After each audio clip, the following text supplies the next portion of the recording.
Southwest Airlines 1380, New York to Dallas, was not unlike any of the other 25,000 or so passenger flights that took off and landed across the country without incident that Tuesday, at least for the first 20 minutes. Everything was very routine. I kind of chatted with the people next to me a little bit, and, we were just doing the usual, oh, yes, hi, how are you? It's a great day to fly, da-da-da. Bustling crew and carefree passengers never suspecting where their journey was about to take them. I think maybe 5-10 minutes after the flight took off, took out my laptop and began just doing work. In row 14, at the window, is Jennifer Riordan. In the middle seat, a young teenage girl. On the aisle, Holly Mackey. Jennifer was reading her paperback, and the girl was on her phone, hunched over, and I was reading on my iPad. I kind of had dozed off, and then he was playing Sudoku. Put my headphones in and started watching a movie. It was a comedy. And all the while, bearing down on them at 500 miles an hour, tragedy. For 20 minutes, we had a totally normal flight. Totally normal.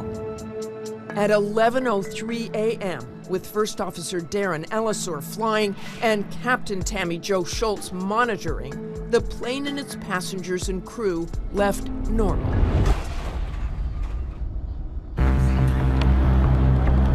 We were passing through about 32,000 feet when we had a large bang and a rapid decompression. There was a loud explosion on the left side of the plane.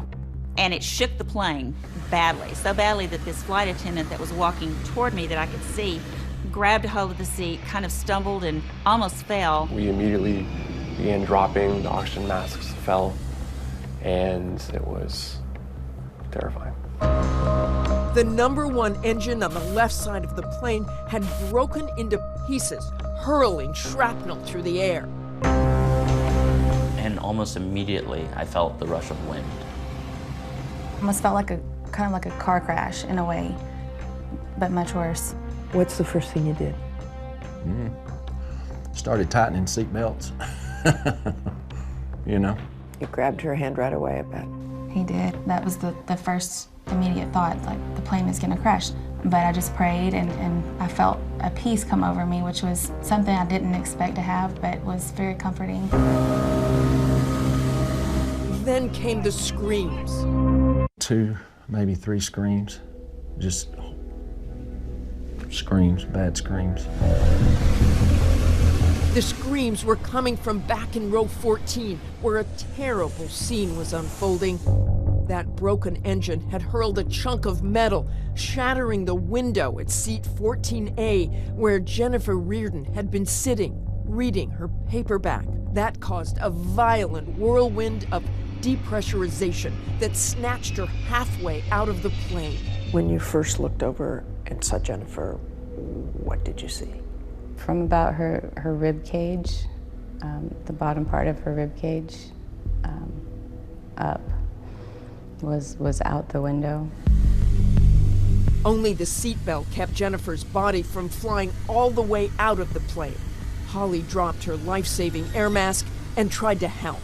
I had leaned over to try to pull Jennifer in, and the plane had rolled, and that was my 4 seconds of terror, where I thought... Was it rolling towards the open window? Yeah, we were going towards the open window, and I thought, well, we are gonna go down.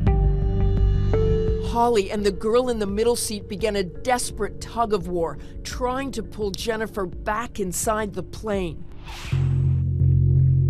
They couldn't budge her, and Holly began to fear she or the girl would be the next to go.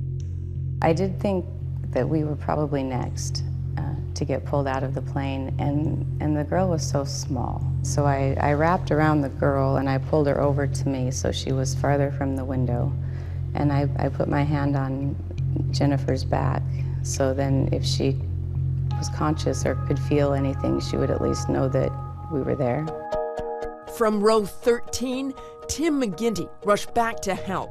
I went to the window and tried to, But he too was helpless, no match for the enormous pressure. The memory is overwhelming. just tried to pull her in. And it was, couldn't. Just couldn't. So.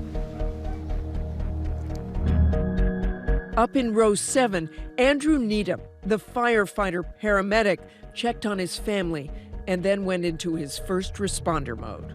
I can remember looking to Stephanie, and we made eye contact, and basically that eye contact gave me the approval to do my thing and start looking around and seeing what needed to be done. It's just an instinctive reaction for me, I guess. Andrew joined Tim McGinty's desperate struggle at Seat 14C. The terrifying tornado trying to suck everything out of the plane stopped as cabin pressure equalized. And together, the men were able to pull Jennifer back inside, where they laid her across the seats. A flight attendant called for help. Does anybody know CPR? And I was like, I do. Mask, seatbelt, gone. Peggy Phillips, the nurse, came back from row 11 on the double. I didn't know yet that she'd actually been sucked out of the plane. I wasn't aware of that yet.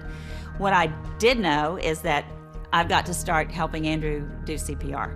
And so I just shut everything else out, shut it all out, and started giving compressions and trying to open an airway.